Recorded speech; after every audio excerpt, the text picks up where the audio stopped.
All right. AP Live is about to start. We are doing Unit 4. Let me know when you get here. Drop me a comment over in the chat box and let me know that you are here. We're about to get started.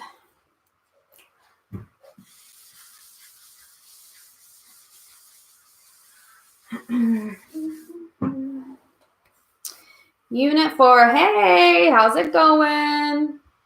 I'm going to make you a moderator right now. Let's see. There we go. Boom. All right, so drop me a comment. Let me know when you're here. We're going to get ready to start Unit 4, everything you need to know to write some essays on Friday. Oh, yeah, it's going to be awesome. Actually, you're only writing one essay, but everything you need to know. All right, so we got Twan. Who else is here? Drop me a comment. Let me know when you get here, and we will get started. Make sure you have your notebook ready because I'm going to be giving you a lot of information tonight. You're definitely going to want to write it down. I know you all love taking notes. I know you do. So make sure you have your notebook ready, and we're going to get started here in just a second. Drop me a comment when you get in there. All right, so Unit 4. First of all, for Unit 4, write down that it is 1450 to 1750. This is the time frame that we are working with tonight. So everything that we talk about is going to be within that time frame. And that is also the time frame of the LEQ that you have to write on Friday. So that is going to be important to remember. All right, so real quick, we're going to review the different types of essays that you could possibly be asked. And the reason I'm doing this is because as we're talking about topics, I want you to be mindful of these different historical skills that could possibly be asked in your essay. So as we're talking about the information, think in your head, do I hear any changes in continuities? Do I hear any similarities and differences? Do I hear cause and effect? And if you do, put a little notation beside that in your notebook. All right, for those of you who just came, this is the time period we're talking about here, 1450 to 1750. That's the time period that you're going to be tested on your LEQ. So everything we talk about will be within those years. Make sure and get out a notebook because you need to be taking these notes. And once again, you're paying attention, looking for change in continuity, similarities and differences, causes and effects, okay? Because any LEQ is going to be based around those historical thinking skills. All right, so drop me a comment if you have any questions, and let's get started. First of all, let's put a little bit of context. Oh, actually, I don't think I put the link to this in your comment box, but you should have the little study guide of the topics. This is what it looks like. Your teacher should have given it to you today. These are the topics that could possibly be on your LEQ or to be asked about your LEQ. And that's what we're going to be talking about and discussing tonight. So the first one on there is technology, or rather new technology. So what would be the context of that? Let's talk about that for a little bit. So first off, we have the Renaissance happening about 1350.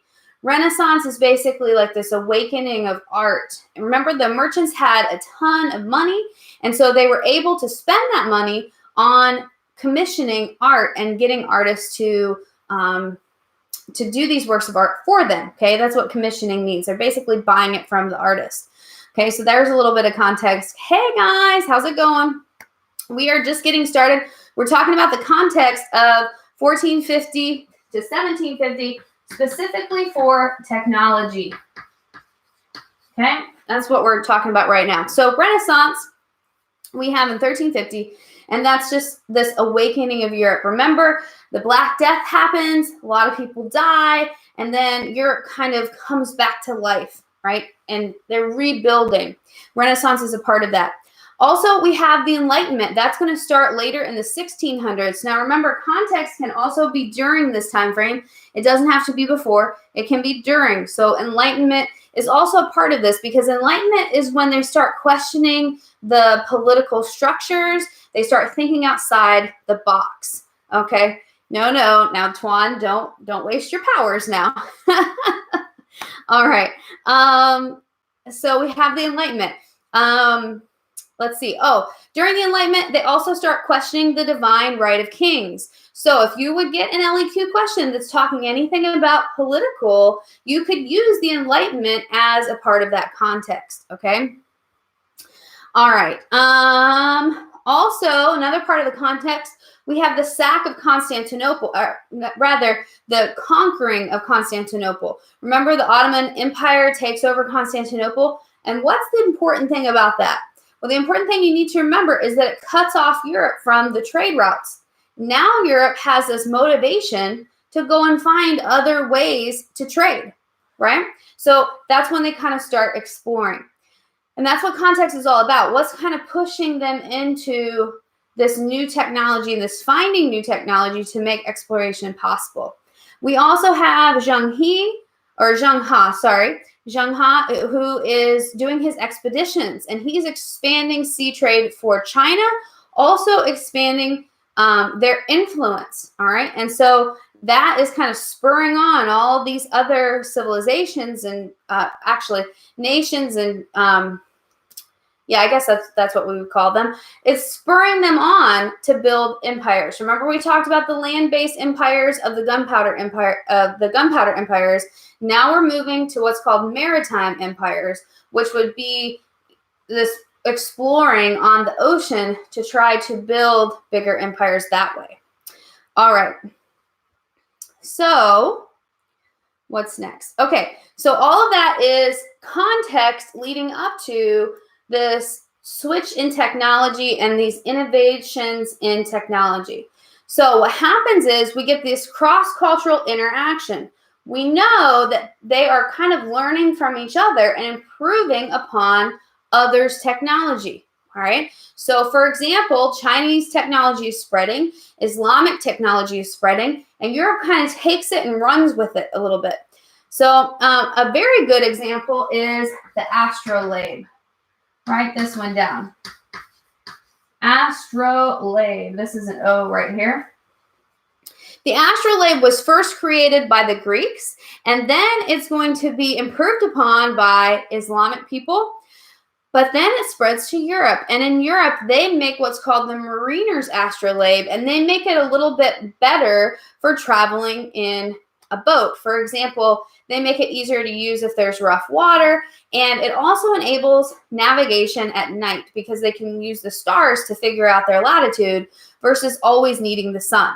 All right, so this is a good example of that cross-cultural interaction to make new technology, because the astrolabe starts out Greek, then it's improved upon by the Islamic world, and then improved upon again by the Europeans. All right, we also have other ships that are being built and improved upon. One is called the Caravel, and it's spelled like this. The most famous of these would be the Nina and the Pinta. Remember, those are the ones that Christopher Columbus is going to sail. All right, so these are very fast ships, and they enable for speed across long distances. Okay, now we also have Prince Henry, the navigator. He's important. He could be used as some evidence. And Prince Henry basically starts this navigation experiment. Some historians say that it's a school, some debate that, but we're going to go with the fact that he is basically trying to improve mapping and technology in order to explore more. Now, the Portuguese had already kind of started exploring the west coast of Africa. He wants to improve upon that. All right, and a word that you'll see often with him is cartographer, which means map making. That's just a fancy word for that. All right. Let's see. So how does this technology change? Well, change is the fact, you can talk about how the astrolabe, I don't have it up here anymore. The astrolabe is improved upon in order to use while sailing a little bit better.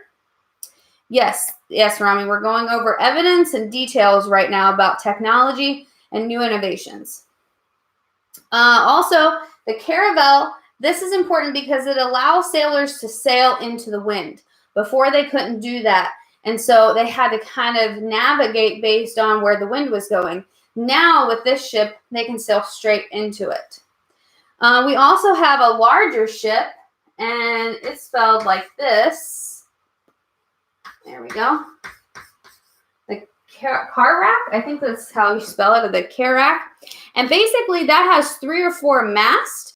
And the most famous of this would be the Santa Maria. That's the larger one that Christopher Columbus used. So this is another one that they used to travel. There was something else that I was going to tell you about the technology, and now I can't remember. Oh, yeah. Okay. So they also learned to use trade winds to their advantage. Okay. An example of this is Vasco da Gama. Here's how you spell his name. Vasco da Gama, he learns how to use the trade winds, and basically he's trying to find a route around the tip of Africa to go to India. And instead of going straight down and around, he heads towards Brazil, which is basically in the opposite direction, and he catches what's called the westerlies. This is how you spell it. The westerlies are some trade winds that take him all the way to Africa. So he basically learns how to use the winds to his advantage. Yes, very good, Tuan. You could also put down about the lateen sails. You can talk about the compass. All of those are new technology and innovations that are allowing this maritime exploration. Okay. Any questions about that one? If not, we're going to be moving on. Now we're going to talk about economic systems and labor systems. All right. So economic, anything that has to do with money and how a country makes it. Labor systems, of course, would be how they get their labor, how they get things done. So context, around the 1500s, this is when the Portuguese are exploring West Africa. And I think this is on your, I don't know if it's on your sheet or not. Okay, anyway, we'll keep going. So this is when the Portuguese are exploring West Africa, and they had already kind of engaged with the tribes and the slave trade a little bit. So now when the Europeans want to take slaves over to the New World, they've already kind of started that relationship with West Africa. And they already have an end to that, all right? Yes, this is context for economic and labor systems during this time period. Remember, that's the time period we're talking about. So context of that, around the 1500s is when the Portuguese start exploring West Africa, and that's when they kind of build or start building that relationship with the West African tribes. Now remember, the slave trade had been going on for a long time before this. It wasn't brand new. All right, remember we talked about how before the 1500s, the slave trade exists in the Mediterranean and the Indian Ocean, as well as they would take slaves from southern Russia, and they would also take slaves from Africa and transfer them on the trans-Saharan trade route, all right?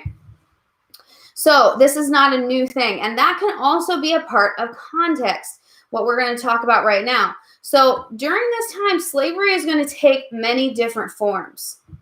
In the Indian Ocean, slaves were usually assimilated into the families. So that's going to be different in the New World. In the New World, they're kept separate. Indian Ocean trade route and area, Indian Ocean basin, they were kind of assimilated and treated more like family. Sometimes their children were even born free. So that's an important difference. Also, in the Islamic world, female slaves were of higher demand because they usually used female slaves for domestic house servants. So that's going to be different than in the New World. In the New World, they're using slaves more for farming and agriculture and growing cash crops. And so males are going to be more of a demand. Okay, the other part of this is that Europeans learn about sugar during the Crusades, and they really like it, and they want more of it. All right. And so that is why, actually, they're going to start some sugar plantations in the Mediterranean basin, okay, the Mediterranean area, like right down southern Europe. However, this is super labor intensive, and they need people to do it. So at first, they're going to use the Slavic people as slaves. And let me spell that for you so you can get that. So they use the Slavic people in the Mediterranean basin. However, the problem soon becomes that when the Ottoman Empire takes over Constantinople, they cut off that region and Europeans can no longer get Slavic slaves. Around this time is when the Portuguese are starting to explore Western Africa, and so boom, African labor now available. When cash crops begin to be produced in the Americas, Europeans have a ready supply of African slaves. That's all context stuff, all right, that you could talk about in coordination with labor systems. The other thing that would be good to use for context, in 1452, the Pope tells the King of Spain and Portugal, you have free permission to conquer any Muslims. And when you do, you can make them your slaves. So now, since the Slavic people are no longer available, this gives them a good option. And it's justified by the Pope. So, of course, they're going to be like, hey, this is justified by religion. That's a pretty good deal for me, right? So Africans are the best choice for three reasons. Are you ready? First, they knew how to farm. Second, they have immunity because they also have domesticated animals. And third, they're readily available. Also, here's the kicker. It's okay because they're not Christians. Now, some of them will convert to Christians later, but they weren't all Christians to begin with. And so this is justified according to the Pope, right? Because they're allowed to conquer and take Muslims as slaves. Okay, remember that the African slave system is very central to the colonial economies. When we start talking about the 13 colonies and how they start building up in the what is going to be Eastern America, it's very important to have slaves because they run the plantations, they do all the work. Also, they are inherited, so they oftentimes do not get their freedom upon birth. And the other difference is that it's focused on race. Okay. Now, let's say that you're asked to compare. If you're asked to compare, there's some really good comparisons. Oh, back itches, sorry. Okay, so there's a good comparison. Remember, after the Mongol Empire collapses, Russia starts what's called a serfdom program. Basically, the system of serfdom forces peasants to work for the nobles, and they live in these commune areas. By 1649, the Russian government legally binds those serfs to the land. So they basically become slaves. Nobles could even buy, sell, and punish them as they pleased. So Russian serfdom is a lot like slavery if you ever need to compare the two. All right, let's talk a little bit about economic systems now that we've hit labor systems pretty hard. So one thing in economics that you should remember, especially if you've done your reading, is mercantilism. Mercantilism basically means that you export more than you import. And if you do, then your country's wealth is going to be better, right? Because you have to be able to make more money than what you're spending. So basically, exporting more than what you import is very important. So picture the country as a business, all right? They have to sell more than they buy because that maximizes profit. It's the same way with countries. You have to export more than what you're taking in. So basically, the way this works with the colonial system is that the mother country, the one that's in charge, they're going to take raw materials from the colonies. Then they're going to turn them into manufactured materials So the mother country will manufacture the materials and take the manufactured materials and send them back to the colonies. Do you think they're going to charge a little bit more? Absolutely. So they're going to be getting raw materials for a pretty good price, right? A fair price. Then they're going to be manufacturing it and selling it back to the colonies. A good example of this is the British doing this to the American colonies. This is going to eventually be a cause for the American Revolutionary War, because the colonies are saying, hey, if we're giving you the raw materials, why are you charging us so much for the manufactured? Like, shouldn't you give us a break on that? And then they're also going to start getting smarter, and they're going to say, you know what? Maybe we should manufacture our own materials, and then we don't have to get manufactured goods from you. And Britain is going to start putting trade restrictions on them and saying, listen, you can only buy from the British. That's going to cause all kinds of problems and eventually lead to American colonies saying, hey, we want our independence. All right, but this is basically mercantilism and how it works out with the mother country, in this example, Britain, and the 13 colonies. You should have learned this in the 8th grade. I wonder if you remember. Okay, so then the British are going to pass what's called the Navigation Acts, and basically that means that you can only buy goods that come off of that are transported by British ships. And this gives the British a monopoly on trade. All right. That definitely is not good for the colonies, and they're not going to be happy about that. So that's mercantilism. We also have another economic system called a joint stock company. And we talked about this in my European Explorer video. So I'm not going to talk too much about this, but basically what that means is that investors go together and they invest all their money. So if they lose, all the investors lose all at the same time. And not one person is destroyed by a bad investment. It's the whole company. So examples of joint stock company would be Jamestown, the East Dutch India Company, and the East India Company and the Dutch East India Company. So watch the European Explorer video if you want some more information on this. All right, another thing that happens that is going to really control the economy is the silver trade. And the silver trade happens because the Spanish are going to, I'm sorry, I can't think of the word, discover. There we go. The Spanish are going to discover silver in South America, specifically Bolivia, and a little bit in Peru, and they're going to start mining that. All right. So the silver trade is going to be between the Spanish,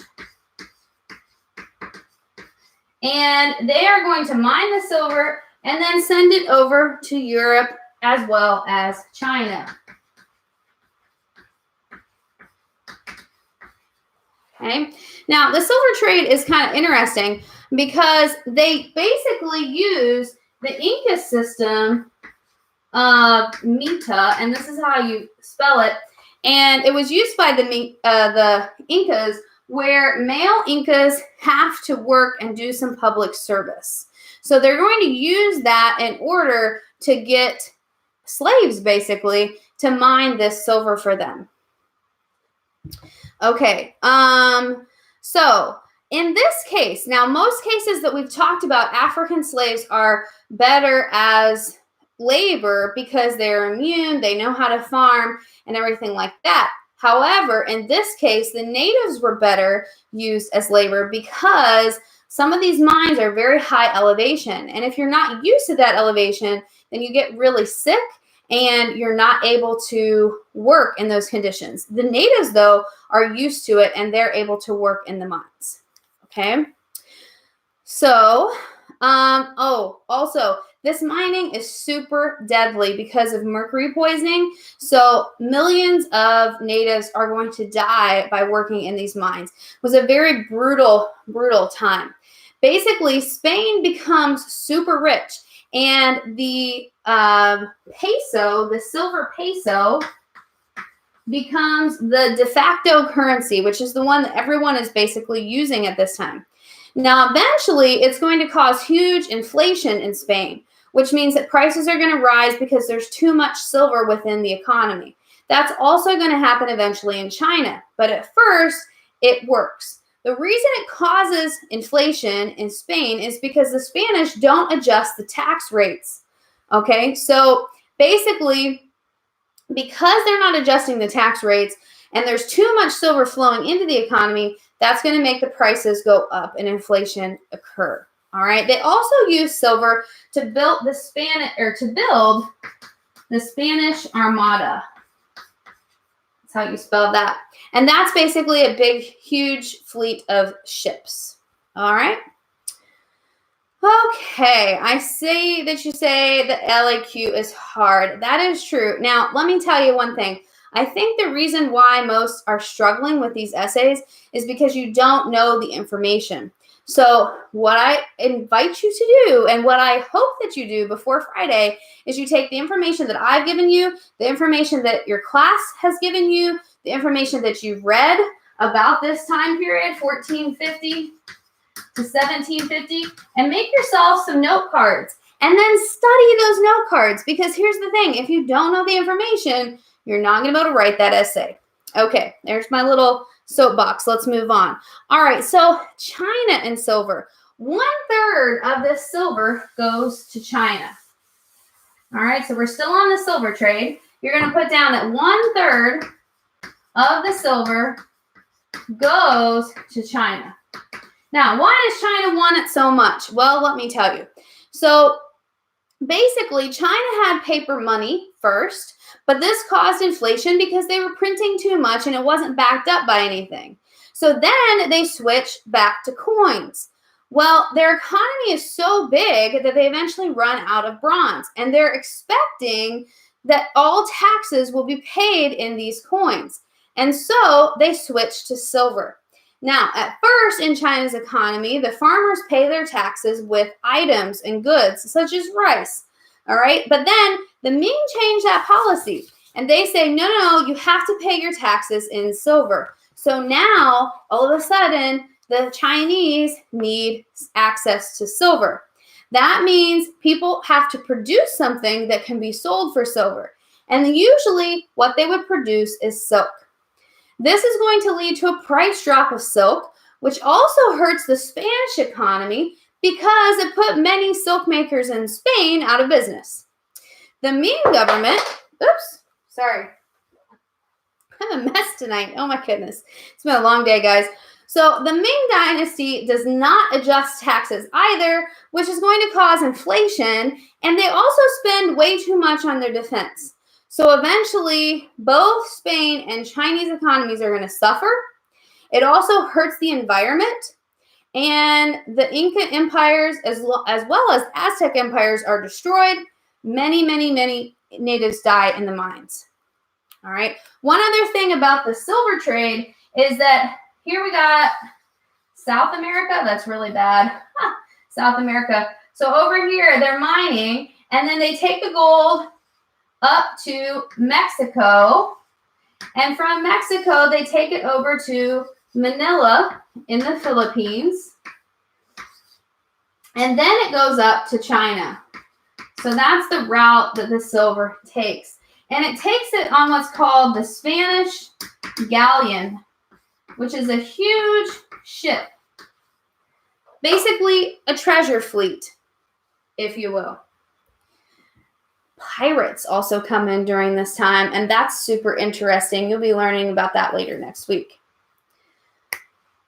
Yes, Rami, those are good videos as well. Anything that you can watch, anything that you can ingest information-wise is important. But here's the problem that I find a lot, is that you hear the information once and you never study it. You have to study. It's so important. You have to study.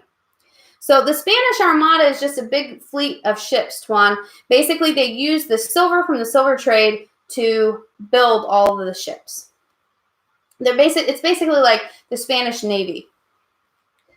All right. And then also, if you need help studying, I'm there every day after school except for Friday. I can help you make note cards. Total dork about that. Love making note cards. They're so fun. They're so fun. You should have seen me in college. I had probably at least 5,000 note cards all around my apartment of different things that I was trying to memorize. So studying is key. All right. Slave trade. Let's move on to the slave trade. Now, we've talked about labor systems. So you know what slavery is, but we're going to talk a little bit about the Middle Passage. Yes, the LC after school. LC9 is what we call it. It's super fun. All right.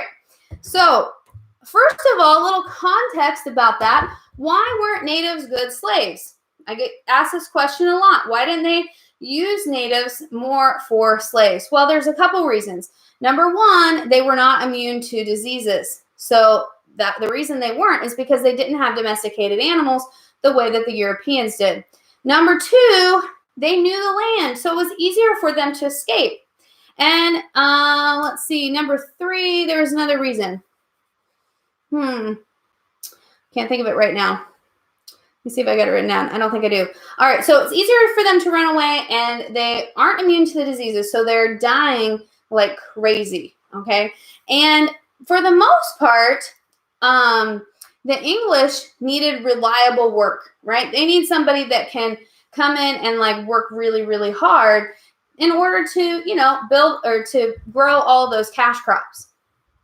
So there's a little context. And then also you could throw in there for context how the Portuguese already kind of had that connection with Western Africa. And so when triangular trade starts, it's very easy for them to kind of step into that role and have relationships with those West African tribes. Okay, now there were some effects of the slave trade on African societies, of course. For the most part, those slaves coming to the New World were male.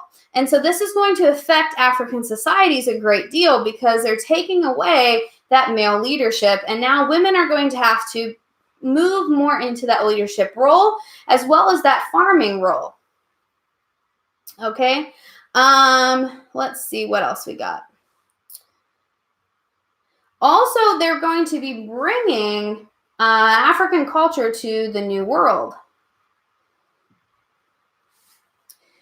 And African culture would include music, cuisine or foods, and religion. New languages are going to also happen as a result of slavery. An example is a language called Gula. And as a matter of fact, I was on the plane back from my cousin's wedding, and there was an article about about languages that are kind of dying out. And this is one of them that is on that list of possible languages that won't be spoken anymore. But basically, it's spoken in Georgia and South Carolina. And Georgia and South Carolina, and it blends elements of English and West African languages together. It's still spoken today, although not by many. Okay, let's keep the comments appropriate, please. Thank you. All right. So, okay, so what are the reasons why the West African tribes are going to allow the slave trade? Well, some of the reasons, of course, one of the reasons is money. They want the money from the Europeans. One of the things that they really want, because it's used as a currency, is cowrie shells. All right, that's important because the Africans use those as currency. And so that's one of the things that they want from the Europeans. Europeans also are going to use American silver in order to purchase these items. And then they will also give the West Africans weapons. All right, that's important as well because the West Africans want these weapons. So basically, money, weapons, everything that the Europeans were giving them, it made it worth trading slaves. Now, remember, they're not trading their own people. It's usually prisoners of war or people that they'd kidnapped from enemy tribes. All right, let's see. Majority of slaves are going to end up in Brazil or the Caribbean. later, maybe moving up to the colonies. Some go to the colonies, of course, from the start, but Brazil has large sugar plantations, and so they need a lot of slaves. Impact. So one of the things that impacts this is that there's slow economic growth in Africa. The gender ratio in Africa is also going to be upset. There's going to be more women than men, and now men are able to marry more than one wife. So polygamy will increase. And let's see. Female slaves that are used in Africa, because they're the only ones that are available. Okay, so female slaves are going to be more used in Africa versus males. Sometimes women are also able to gain power, specifically in the kingdom of Dahomey. Here's how you spell it. This kingdom gets very powerful, and it's run by the Queen Mother. All right. And also in the kingdom of Congo, women run many parts of the government. And so because of this gender ratio inequality, women get more positions in the government. Okay, now we haven't talked about other forms of labor. So you also need to know about indentured servants. Indentured servants basically can be anyone, other Europeans. They basically pay for their passage to the New World by their service. So, for example, a rich European that needs an indentured servant or someone to work for them, when they get to the New World, they would pay for their passage, and then the indentured servant would work for them for 7 years until that indenture or until that debt is paid off. So they're technically not slaves because they're eventually going to get free. However, it's more expensive than slavery, and so it's not as good to use or not as considered as high demand to use. Also, we have another system called the encomienda system. I want to make sure that I spell it right.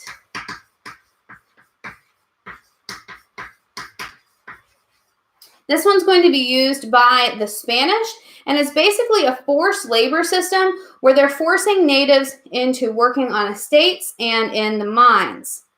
This is a very brutal system. Eventually, it's going to be changed, and it will just be like for an amount of time that the natives has to work, and then eventually they won't have to anymore. They'll also be compensated a very small amount.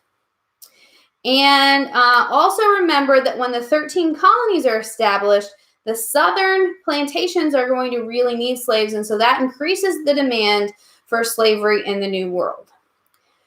Okay, let's see what we got. Some questions. Yes, you're going to have 2 topics, and you're going to pick one to write about. That's correct. Yes, so you need to study the information from 1450 to 1750. Look for specific changes and continuities. Look for similarities and differences. Look for causes and effects. What I'm basically doing right now is going over the topics that are important for you to remember. And then what I want you to do tonight and tomorrow is kind of try to connect those and look within all this information that I've given you and say, okay, what are some causes and effects that they might ask? What are some changes and continuities? What are some similarities and differences? Okay, which system, Rami? The encomienda system? That one? Basically, that is where the Spanish are making natives work for them. It's very brutal. Let's see, what else can I tell you about it? They're forced to work on estates, raising cash crops, and also in the mines. Eventually, it's going to be changed to where they're not in there for life, and they only have to work a limited amount of time, and they're compensated a small amount. But during the encomienda system, it was very brutal, and they weren't compensated. All right, let's talk about maritime empires. That's another one of your topics on your list. So our last unit, we talked about land empires, which would be the gunpowder empires mostly, and a couple other ones. Now we're going to talk about maritime empires. Maritime empires means empires that are made based on navigation of the seas, right? So the British going over and building empires, French, Spain, basically all the European countries trying to build vast empires and competing against each other. So let's think about the context of this. Context would be that European countries are competing against each other for the most power. Right, the encomienda system is not African slaves. That would just be the natives. You're right. Good. Okay, back to context for maritime empires. Basically, they're exploring, they're looking for land, and then they're claiming it for their country. Remember, we talked about the 3 causes for exploration: God, gold, and glory. Glory is this part. They're trying to build as big of empires as they possibly can. Okay? So an example of this is how Cortez conquers the Aztecs, and he takes that area for Spain. I'm trying to think of some other ones. Vasco da Gama comes over, Pizarro, Columbus, all of the explorers that are coming over, when they come over, they claim a small bit for their country. We have the French coming over, the Spanish, the Portuguese, the Dutch, and the English. All right, so all of those countries are trying to get a small piece of the pie, or actually the largest piece of the pie that they can possibly get, right? So, establishing. How do they establish these maritime empires? Well, they all do it a little bit differently. The Portuguese are the first to explore Western Africa, right? So they are going to start to establish trading posts. Now, we talked about this in another one of the videos. I can't remember which one. But their trading posts, what they do is they require people to pay a tax and to buy a passport in order to trade in that area. This was a grand scheme on their part, but it doesn't really work out really well because they don't have the manpower to enforce this. However, when they're first starting out, they do conquer some of the African Swahili states, and they basically lead to the Swahili states' decline because they're kind of taking over that area. Okay, the G goes with God. Yes.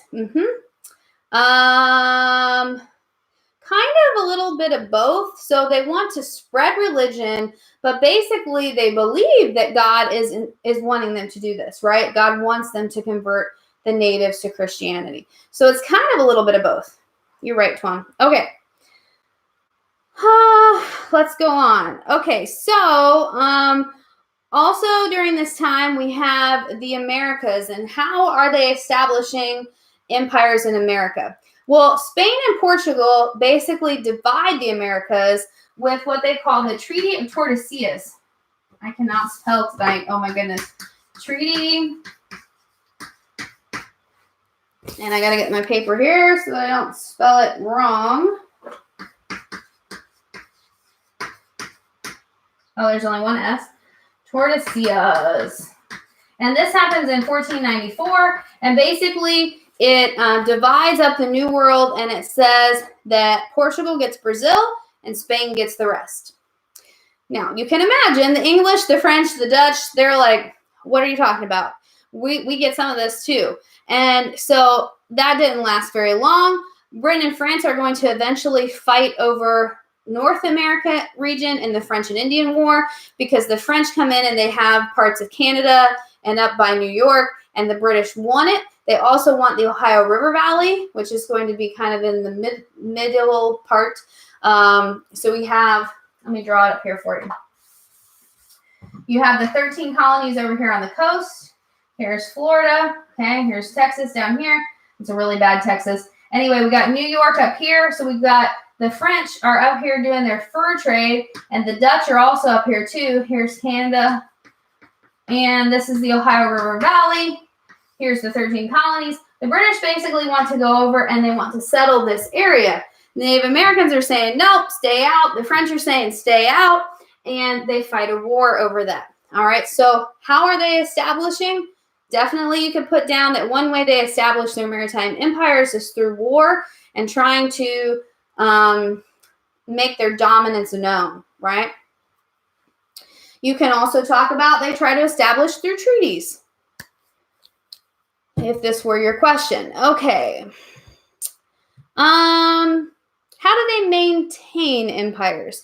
So this is how they start them and establish them. Now we need to know how they maintain them. So basically, maintaining empires, Spanish used the encomienda system. We just talked about that, where landowners use natives to work the land. They do provide food and shelter for them. It's similar to the manorial system in Europe.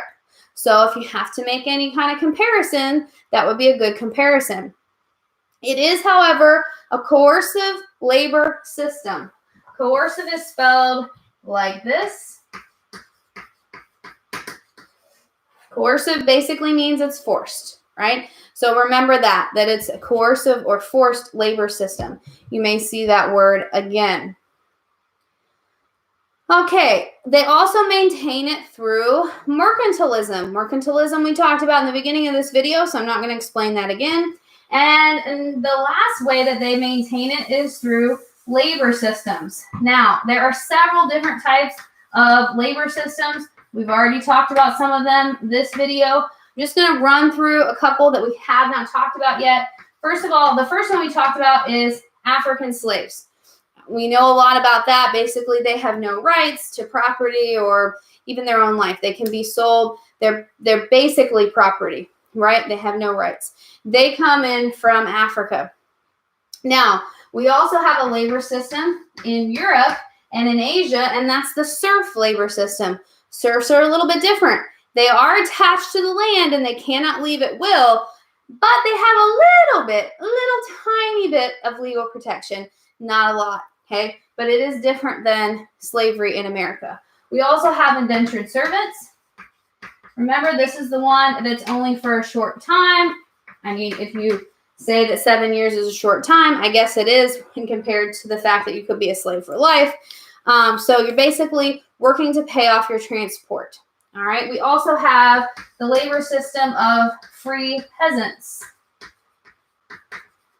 This one's going to be used in Europe and Asia. Basically, you're working the land, you tithe to the church, and you pay your tax to the king. But it is your land, all right? You have a lot more rights in this one because you're working your actual own land. We also have nomads. That's a labor system as well. And that is going to be mostly in Asia and Africa. This is where you don't own the land. You basically are raising herds and moving around. And the last one, I can't fit it on here, so I'm going to erase this one, is to be a guild member. This one's mostly in Europe. And a guild member is basically you're learning a skilled craft. So you become an apprentice of someone first, and then you can eventually work independently. So this would be like blacksmith and like skilled jobs that you have to learn. You can't just walk into it. All right, of course, in the Americas, this one is used because it's the cheapest. We also see some indentured servants in the Americas as well, but eventually it's just going to be slave labor. All right, any questions about those before we move on? Almost finished with most of these topics here. All right, if you don't have any questions, I'm going to go ahead and move on to global economies. What is a global economy? Can I explain serf? Okay, so serf, basically it's close to being a slave because you're tied to the land. You can't leave, but you have just a little bit of rights, just more so than the slaves do, but not very much.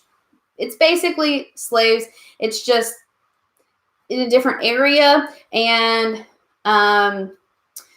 sometimes they can get free a little bit more, but not usually. I don't know how else to explain it. Basically, they're tied to the land, so they're basically like slaves. Okay, so global economy. Yes, you're right, Tuan. It's an economic situation around the world. It's a connectivity of all these economies, all right? Now, this is kind of the first time that we're seeing this happen because the globe wasn't completely connected before. We didn't even know about the New World before this time frame. But now economies are all kind of connected, and we see that connectivity through the silver trade. All right, so if you're talking about global connections, you could talk about the silver trade and how it connects Spain with the rest of the world, and kind of, the short term helps Spanish economy and helps Chinese economy, but in the long run causes inflation. So that could be one thing to kind of prove these global connections.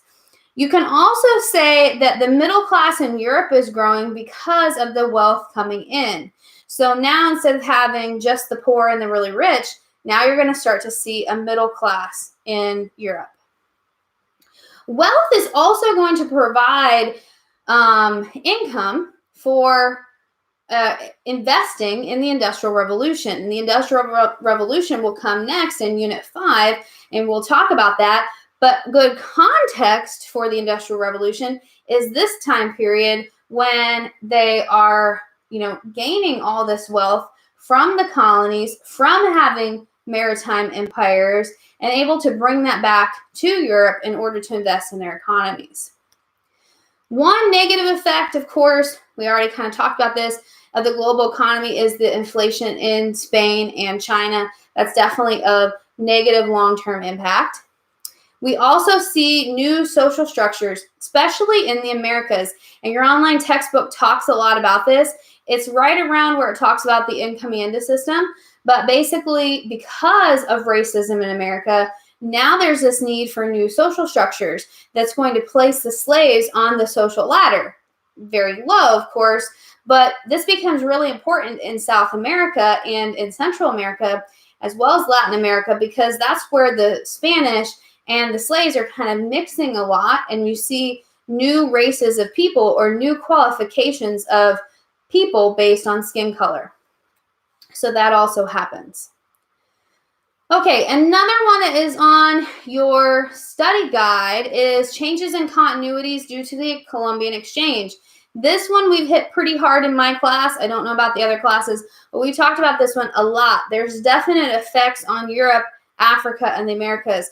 First of all, in the Americas, the diseases to the natives, that's a big deal. 60 to 90% of the Native American population dies because of the diseases that are brought in. So if you're talking about this, you definitely want evidence like smallpox and malaria and all of the things that they're bringing in from these animals. Okay. The other thing that you could talk about for evidence is how the Europeans have immunity because of the domesticated animals, but the natives didn't.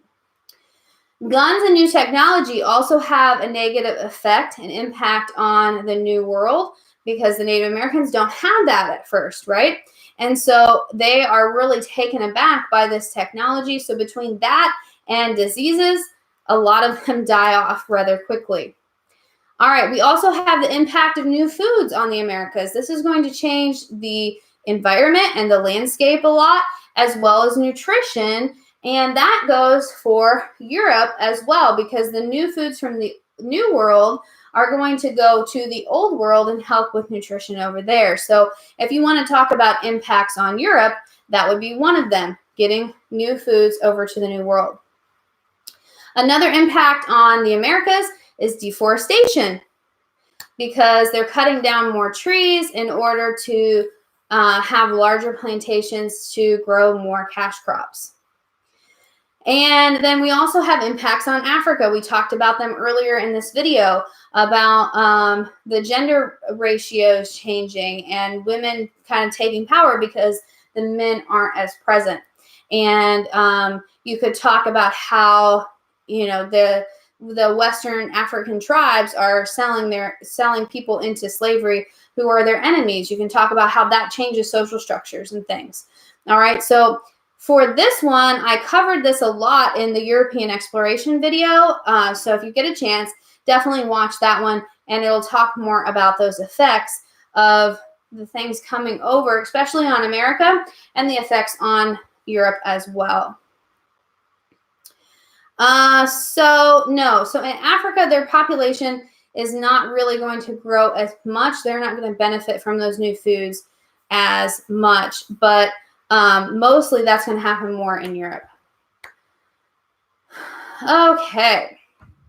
Also, changes in continuities. So how specifically, I think it talks about, okay, so slavery, you can talk about how that's kind of a continuity during this time period because it was happening before the 1450s, and you can swing that into how it goes into the New World.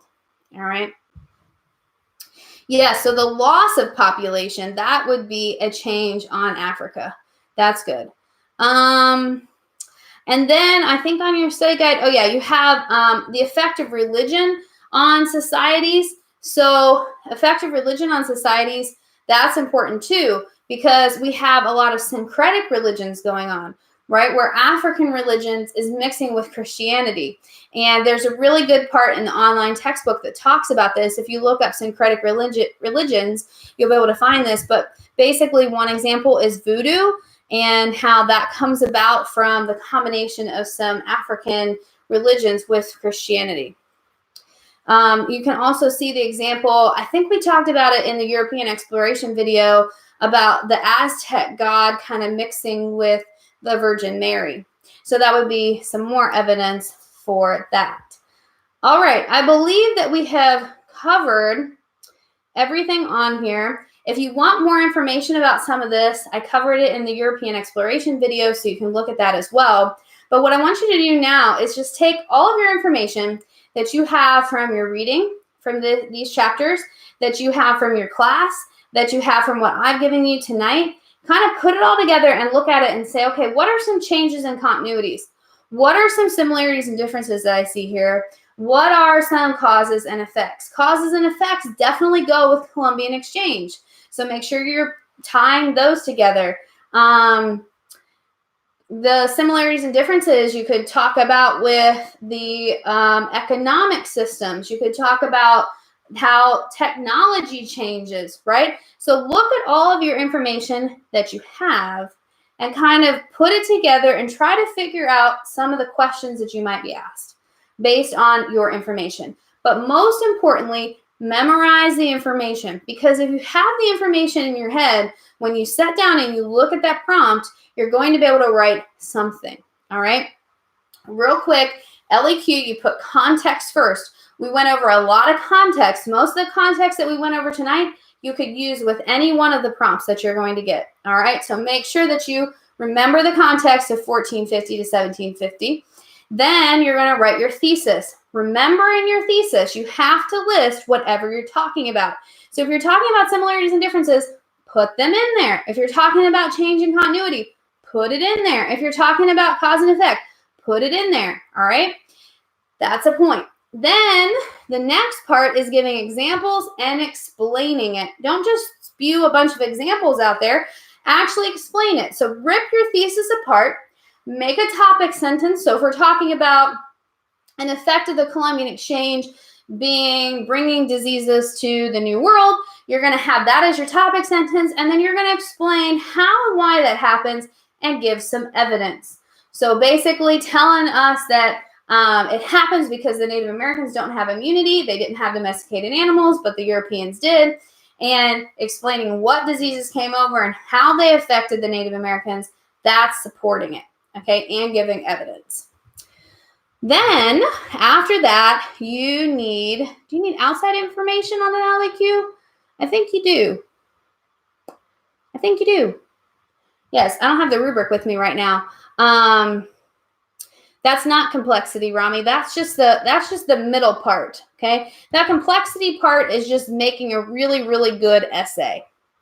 And there's like several things that you can do in there, but basically the one that that's probably easiest is to compare it to something else in a different time period. So for example, when we were talking about slavery, you could compare it to how it was different in the Indian Ocean Basin, where they treated slaves differently and things like that.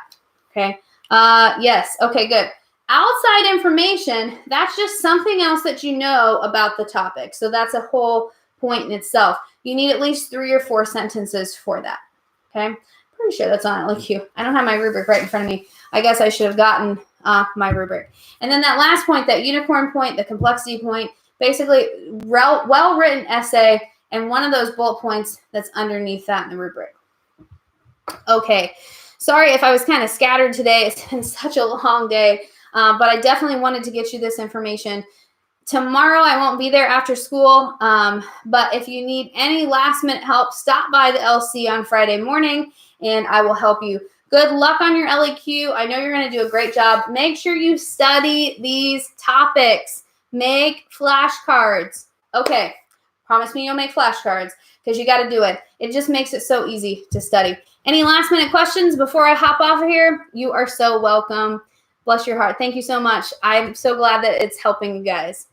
All right, I'm going to hop off of here. I will see you tomorrow. I will be available a little bit at lunch just in case you come up with any extra questions. Stop by and see me. You're so welcome. You guys have an awesome night. And if you haven't subscribed yet, make sure and subscribe and turn on those notifications so that you make sure you don't miss anything. All right, see y'all later.